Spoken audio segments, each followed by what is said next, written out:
slop. It's what we've decided to call the countless AI-generated images and videos that have started to flood the internet. And it's pretty easy to disregard most of the slop we encounter as annoying, cringe, mildly amusing, or fairly inconsequential. But the same force driving the creation of slop is encroaching on cultural, artistic spaces like film and animation.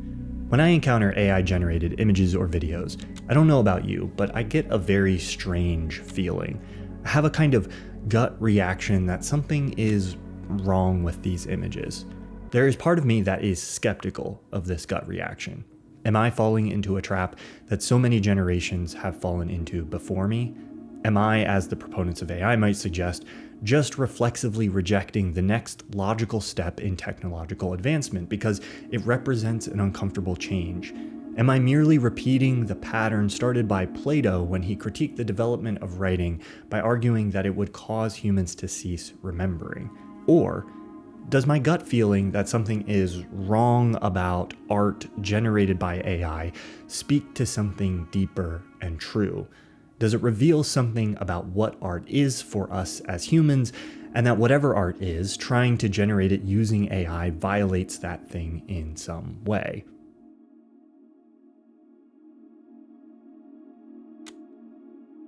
This is Tilly Norwood, an AI actress created by Particle 6, a UK-based company that bills themselves as Europe's leading up-and-coming AI production studio.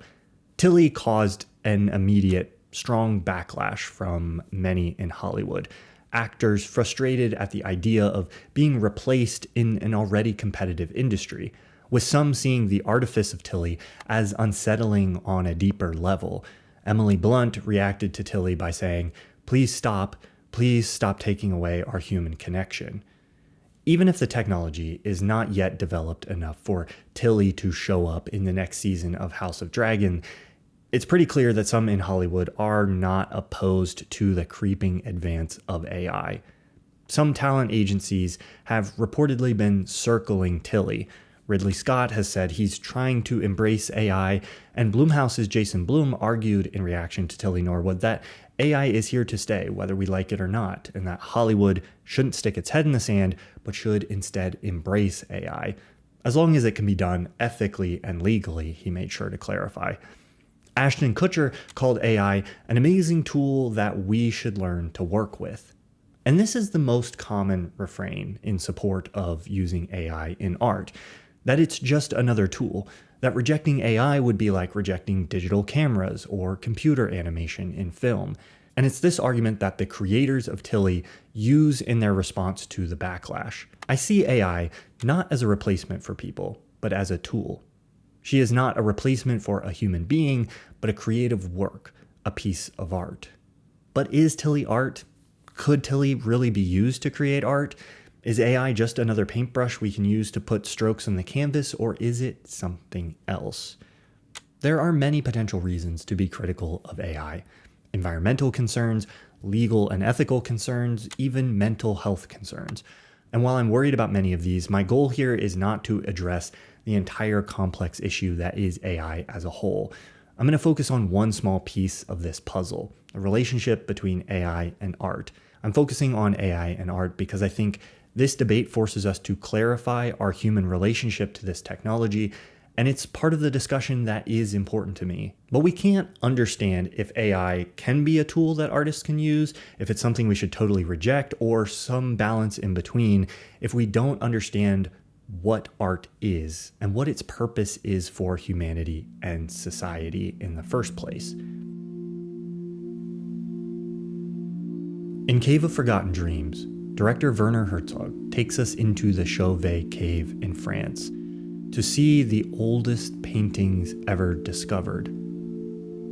J.F. Martel, writing about the film in his book Reclaiming Art in the Age of Artifice, says, "In the images this prehistoric people have bequeathed to us, we get a glimpse of something like a shared humanity, but we also gaze into a stranger part of ourselves, something reaching to the depths."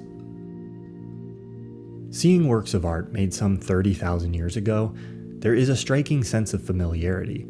There's something in the very activity of creating art that feels instantly, recognizably human. An impulse which remains within us despite such a vast passing of time and how much society has changed across that span.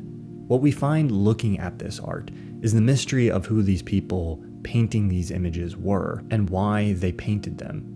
It's as if we discovered signs of alien life only to realize the aliens are us, that our own existence is just as mysterious and startling as anything else in the cosmos. Even if we cannot know what these cave paintings mean, there is a profound and moving mystery in the question of their meaning itself. These images don't just represent the existence of something or someone, but a self-awareness of that existence. The existence of the art in the cave is existence expressing itself for others to see and hear. What we don't often think about is that despite how much art has changed, despite all the technological advancement and scientific knowledge we've acquired since these cave painters first did their work, we are still caught in this mystery today. Art for us is still mysterious, and true works of art still express the mystery of life itself. According to Martel, art demands that we feel and think the mystery of our passage through this body on this earth in this universe, and bears witness to the bafflement that the mere fact of existence elicits in our brains.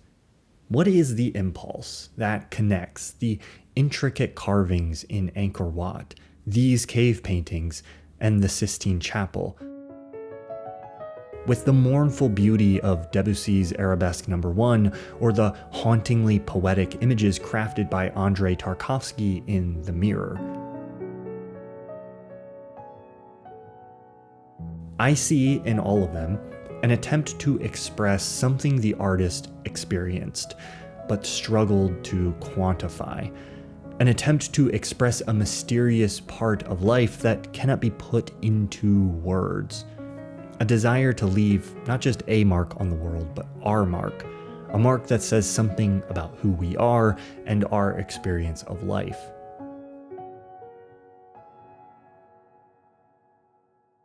Art is the thing that allows us to communicate about these mysteries, to share between two humans the unquantifiable aspects of our existence.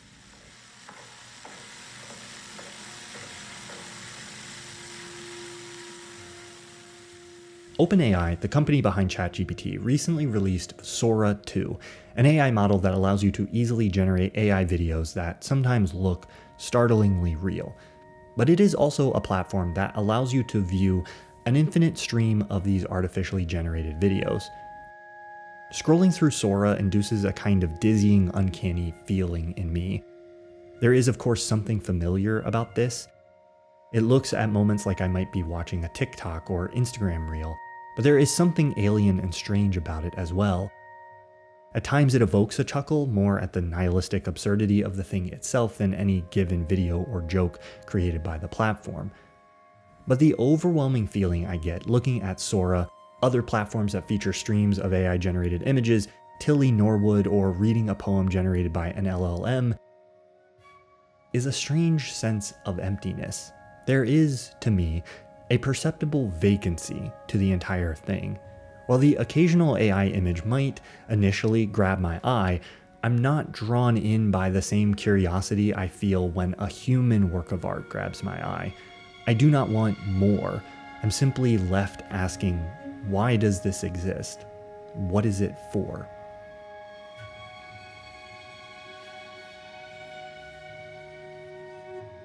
You can ask an image model like Midjourney to generate a cave painting in the style of the Chauvet Cave, and you'll get something like this.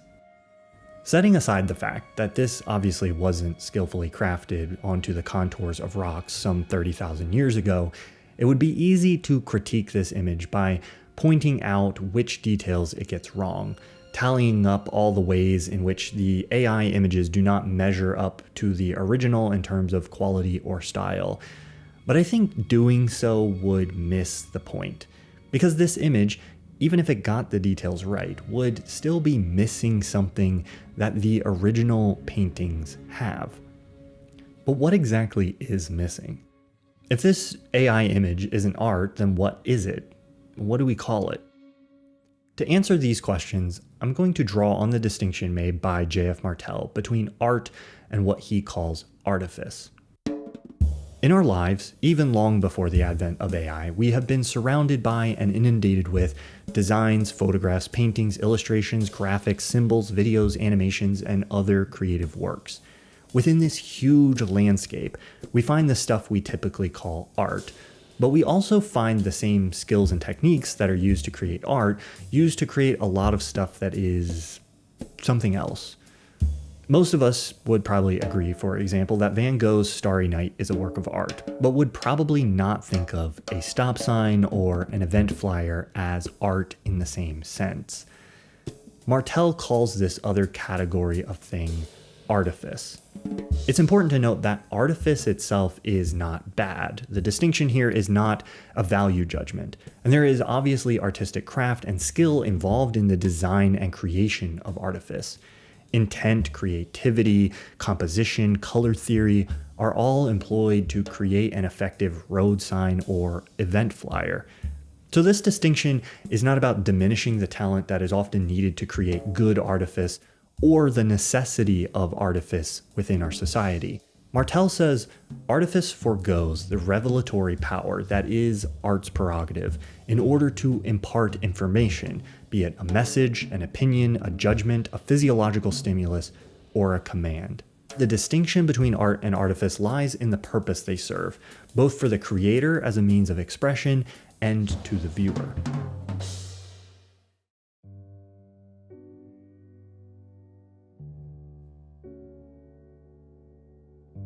When I look at a work like Edward Hopper's Nighthawks, there is no obvious message or statement to be found.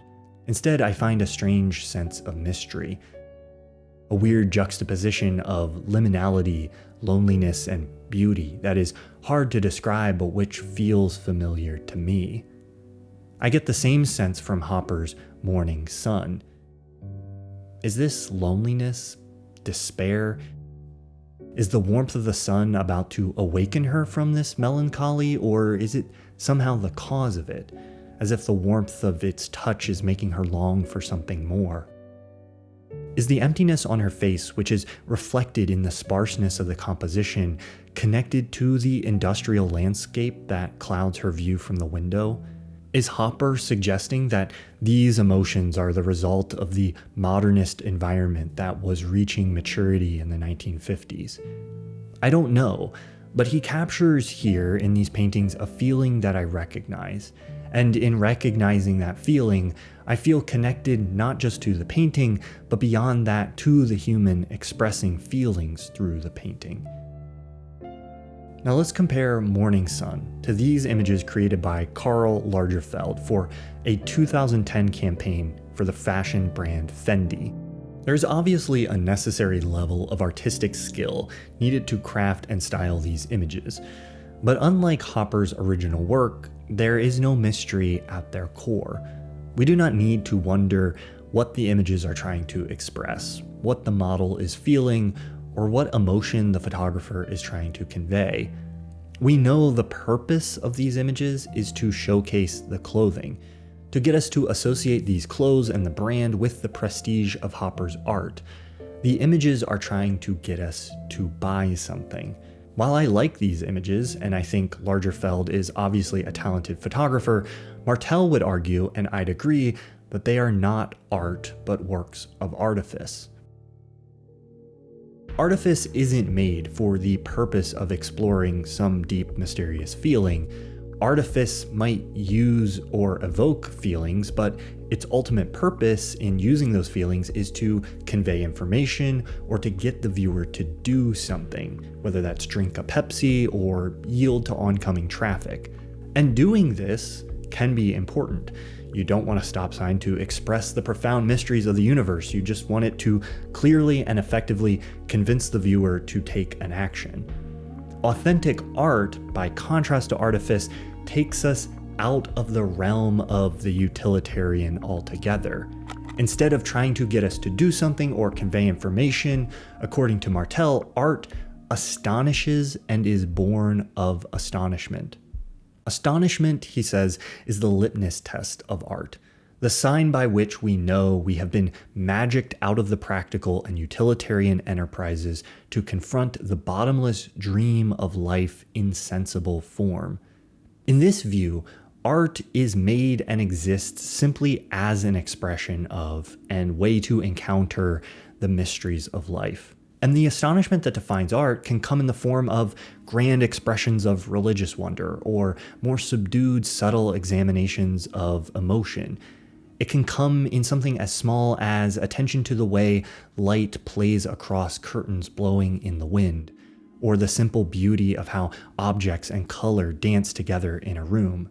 It can even show up in a self-aware study of the way large expanses of tone and the texture of brushstrokes can evoke certain emotional states.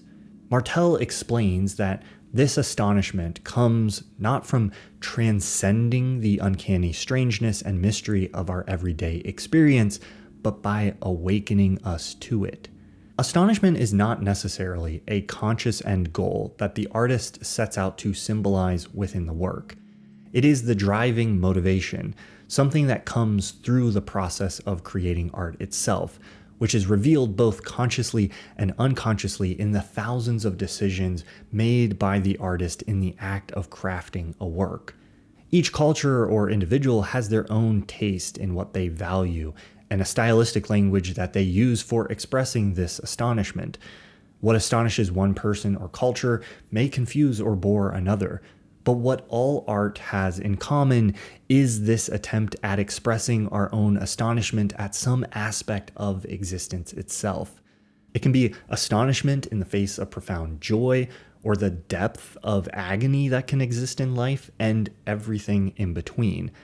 And while not every work of art will awaken this astonishment in every viewer, when art is serving its true purpose, astonishment is there. I don't know if the painters in the Chauvet cave were expressing a sense of wonder, fear, desire, worship, or celebration when they were depicting these animals that would have been their source of life. Perhaps what led them to create these images was the way all of those feelings about the subject coexisted inside of them. We can only speculate. What we do know is that there was something astonishing in these painters' experience that drove them to take time away from all the activities in their lives that served a more obvious survival function to engage in the act of expression. And whether or not we get our interpretation of their images right, much of the value we get out of the images themselves comes from trying to connect with what they were expressing. So what happens when we have an AI-generated image of a cave painting or any other kind of image that looks like art? It might be visually similar, just like the Fendi campaign bears a resemblance to the Hopper paintings. But as an image object, I would argue the AI-generated images do not carry the same expression of life that true works of art do. AI, unlike the cave painters and other artists, cannot express astonishment at some aspect of life through art because it is not itself experiencing that life. It is not feeling astonishment, which it can then translate into the artistic process. Anything it makes can only be an imitation of the end result of humans engaging with the artistic process. An imitation made with no understanding of what it is imitating or why. You can ask an AI to generate an image of what loneliness and alienation looked like in the 1950s. And you might even recognize and resonate in some way with how AI depicts those feelings. But these images are not an actual artifact that reflects the real human emotions that someone felt in 1950, while Edward Hopper's paintings are. And I think the extent to which we might connect with the emotion of an AI image is simply the extent to which we connect with its ability to imitate how human artists have already translated experiences into art.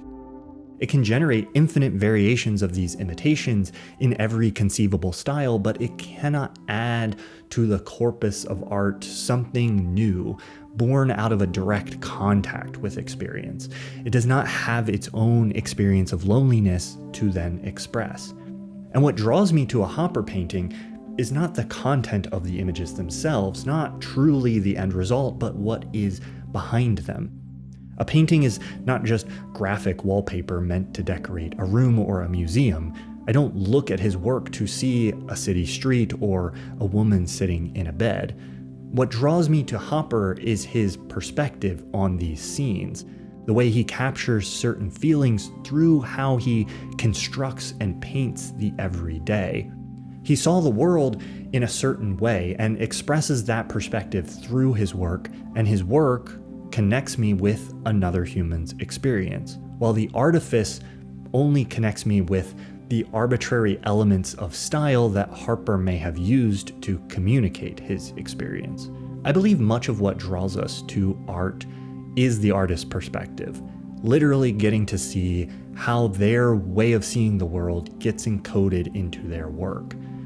AI fundamentally does not have its own perspective on the world. There is no way of seeing that it can then encode in a work. At least in its current iteration, it can only produce imitation of existing perspectives. That might work for the creation of Artifice, but I think it leaves out one of the most significant reasons we are drawn to art. The heart of this issue is not just found by evaluating the end results. It's also found by looking at how the works are made. The artifice of AI-generated images or text is baked into the very way it is created. Beyond conveying information and commands, Martel argues that artifice works in service of creating consensus. Consensus is the statistical world of useful knowledge, generalization, habit, custom, and ideology.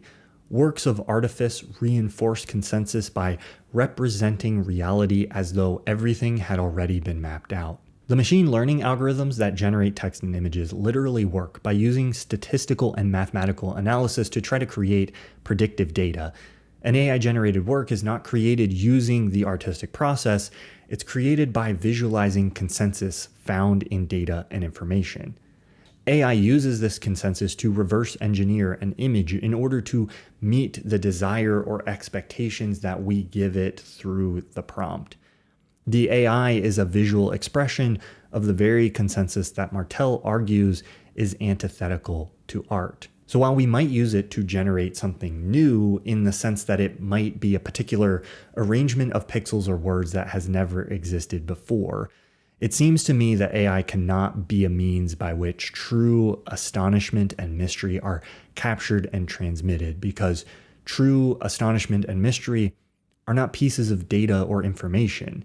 They are something much stranger, felt, and experienced. True art is the part of life that cannot be turned into data or information.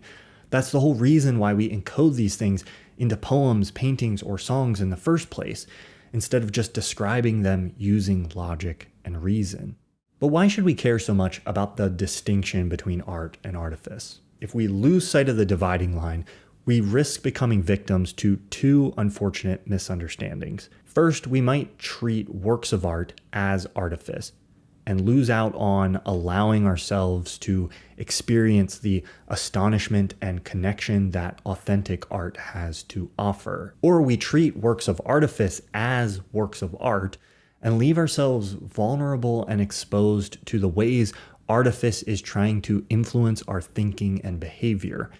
Our society is currently in the grips of both of these misunderstandings. Beyond the ways we're manipulated by advertising, we fall prey to all manner of propaganda, and we simultaneously devalue the power of art by frequently asserting that everything is artifice, that there is no room for something greater that can truly move us profoundly. Martel argues that in our modern world, we are often closed off to allowing the forces of art to profoundly affect us as a defense mechanism against the manipulative power of all the artifice that surrounds us. But this very guardedness that we use to protect our mental health in such an artifice-saturated world has turned into an apathy towards art, something we need to thrive and connect as humans. We put on ironic detachment and see being unaffected by authentic expression as cool, while we view those who are moved by something as weak. Sentimental and romantic become insults. This jadedness has affected even the artists themselves, who often only engage with anything sincere through a layer of detachment or irony, not wanting to be seen as cliché or sentimental. The cost of all of this is high. Cynical artifice posing as art, concerned only with its own commercial viability or ability to persuade or influence people, and numbed out audiences unable to truly connect with the rare artists and works that do manage to get through the landscape of cynicism and exist as works of authentic art. I focused here mostly on images generated entirely by AI.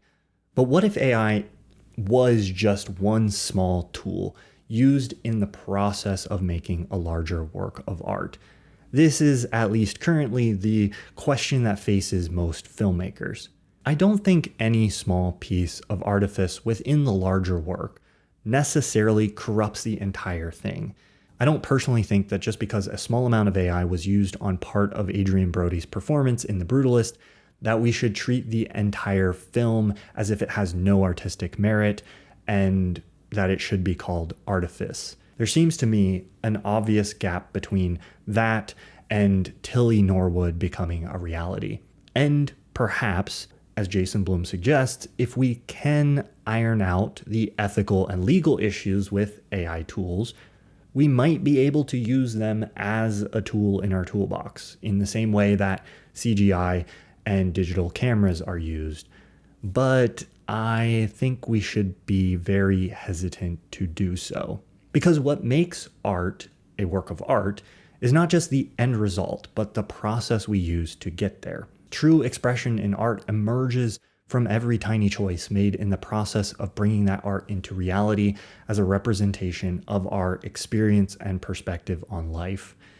The artistic process is something both conscious and unconscious that reveals itself through each brushstroke, through accidents and how we respond to them, through collaborative decisions made by humans, through the way the environment we make the art within subtly influences each choice in the process.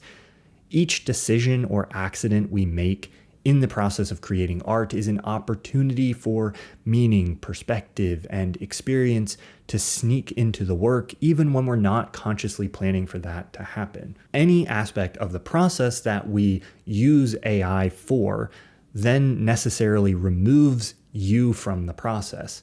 But you and your perspective is the very source of what makes something art. The prompt is not a tool you use to express yourself through. It's a way of describing an outcome you want to achieve and having something else try to achieve that outcome for you. In the documentary series Mr. Scorsese, Leonardo DiCaprio shares a story from the making of The Aviator. In one scene, both he and Scorsese knew that something wasn't working about the performance.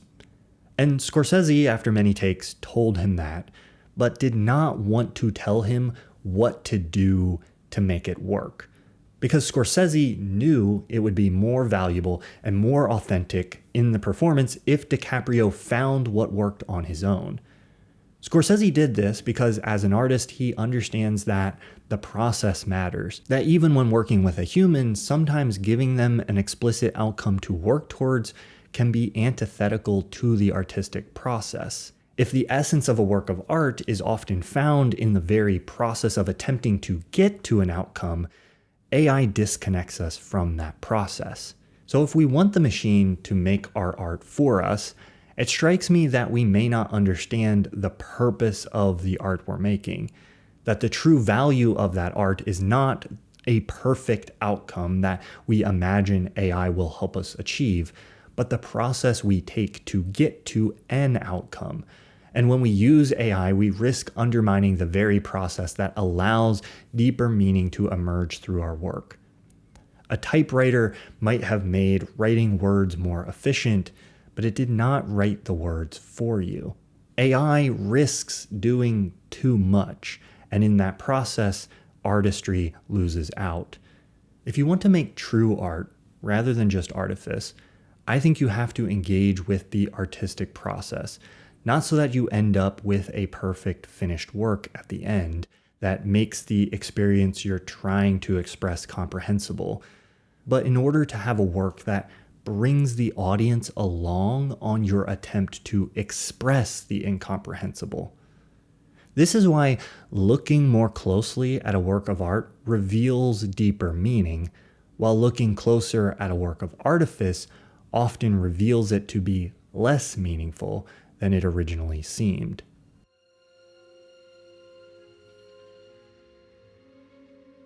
But I must admit, while I have not yet encountered an individual AI image that feels like a work of art to me, sometimes I do feel a kind of dreadful astonishment at what these images represent.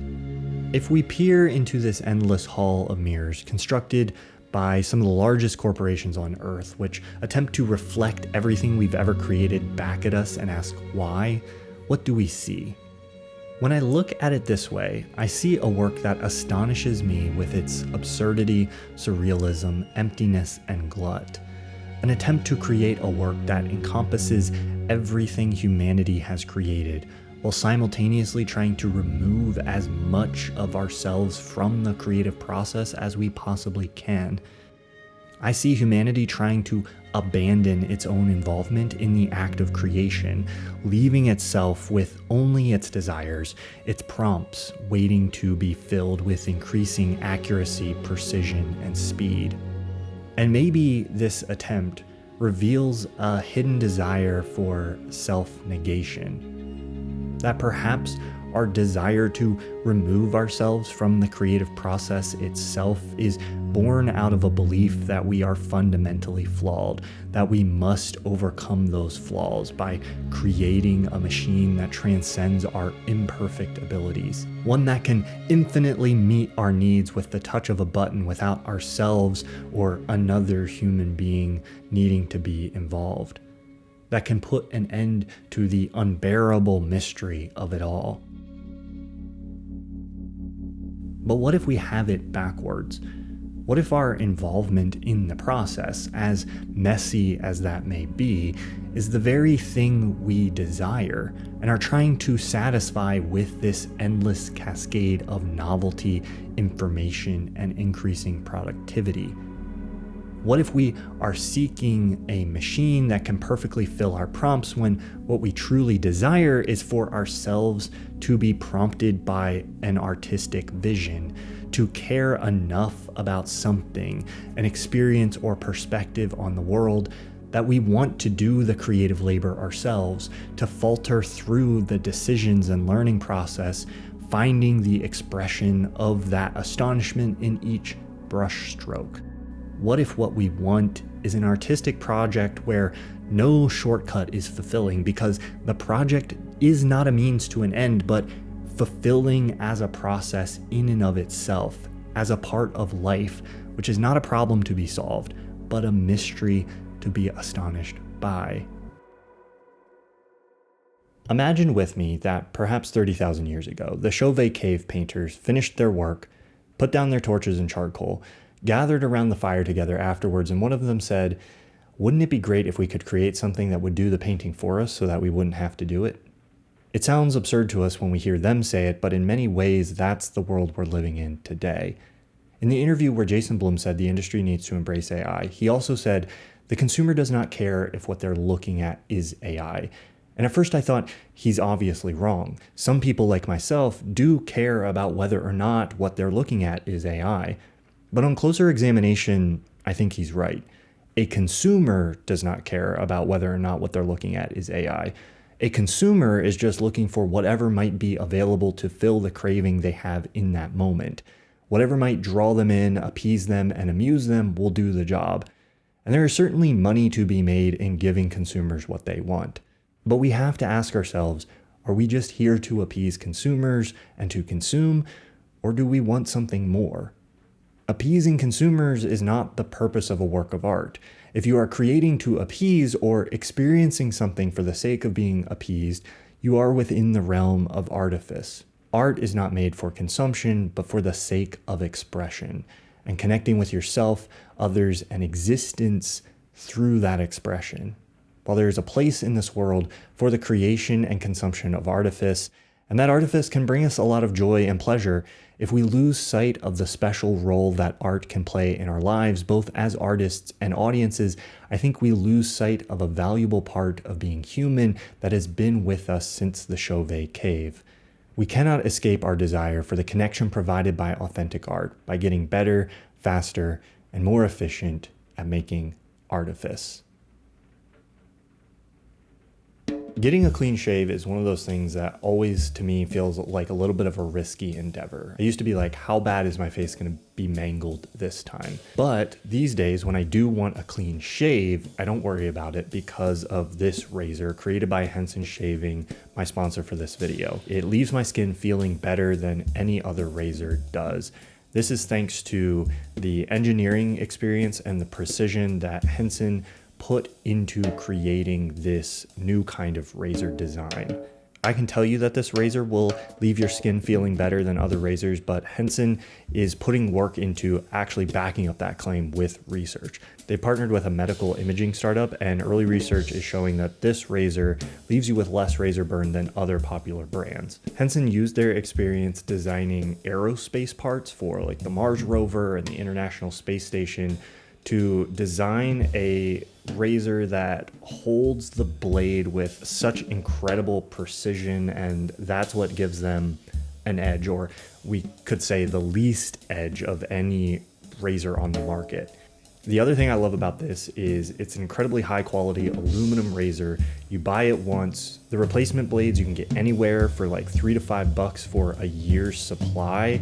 And everything from the blades to the packaging is recyclable, so you're not just constantly tossing plastic razors into a landfill. I'm happy to recommend this razor to anyone who shaves, and you can get yours when you go to hensonshaving.com/ThomasFlight. If you use the code ThomasFlight at checkout, you'll get 100 replacement blades for free when you purchase the Henson razor. Again, that's hensonshaving.com/ThomasFlight. Use code ThomasFlight to get those free blades at checkout. Thanks again to Henson for making this video and mustache possible.